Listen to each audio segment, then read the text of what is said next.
let's be real here. I don't have a clue what I'm doing sitting down here.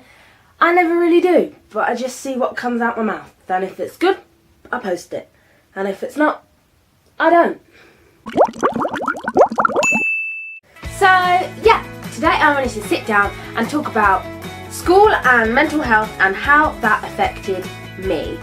So, yeah, let's just get into it. So, pretty much, my mental health problem started around when I was maybe 15. I mean, yeah, I think so. So that was like year 10, year 10 going into year 11. And then kind of more like manifested in year 11 when I was around 16. And yeah, obviously not the best year to do that because you've got your GCSEs, you've got prom, you've got all this stuff that you're supposed to be really excited about, and instead I wasn't that into it because obviously I was struggling with a lot of other stuff. So for those of you who probably watch this, you probably know what school I went to. Just a disclaimer, anything that I say, I'm not gonna slate the school. I loved it. I loved from year 7 to 12. I loved it. And I was laughing because I dropped out. Yeah, I dropped out in year 12. Yeah, so pretty much in year 11, yeah, I was struggling with a lot of stuff, and so that would mean I would be tired a lot of the time, and I wasn't eating, and so I'd fall asleep in class, and I'd look really pale, and I'd look kind of gross, and my skin would be so dry. And yeah, so obviously in school the teachers started to notice, and yeah, it was kind of, they were really supportive and stuff, but you know, there's only so supportive they can be when you're like, yeah, I'm great, yeah, I'm good, yeah, thanks, great. So yeah, around year 11, I think it kind of started, like my relationship with school and the mental health problems that I was having. One of my teachers, my form tutor, who was absolutely lovely, she was absolutely really, really nice, like super cute. It was like, you know, it's really not healthy to go on, because I went on like a mad detox for like 7 days and like pretty much like that week. And yeah, and they were really kind and really, really supportive. And then I think that was around, yeah, year 10. And then year 11 came around and I was like probably at my worst then. And yeah, like I hadn't really told school about it purely because I was like, I don't want people at school knowing. I don't really want, you know, that sort of thing happening. But then obviously in March, or was it February? No, it was February 2013, I was admitted into hospital. Obviously then I had to tell school because I wasn't in school for like a good 4 days, and like the hospital, or like the child and adolescent mental health service, like obviously advised my mum to tell school and stuff like that because I was going to leave behind your work. It was quite near GCSE time, and yeah, it was just a matter of months that would be happening. So that was all great. Head of year was great.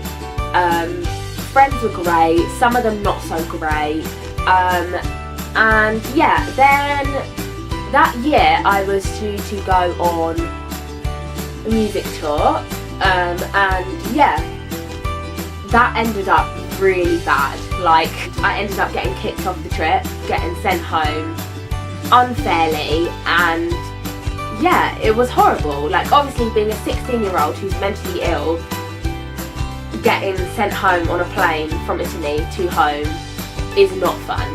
And I still stand by the fact now, yeah, of course, I shouldn't have gone on the trip, and I wasn't healthy and I wasn't in the right mindset, but school handled this terribly. But yeah, they were really, really bad, and it just so happened that all the teachers that were, you know, really supportive didn't go on the trip, so it's kind of like from the word go, it wasn't there.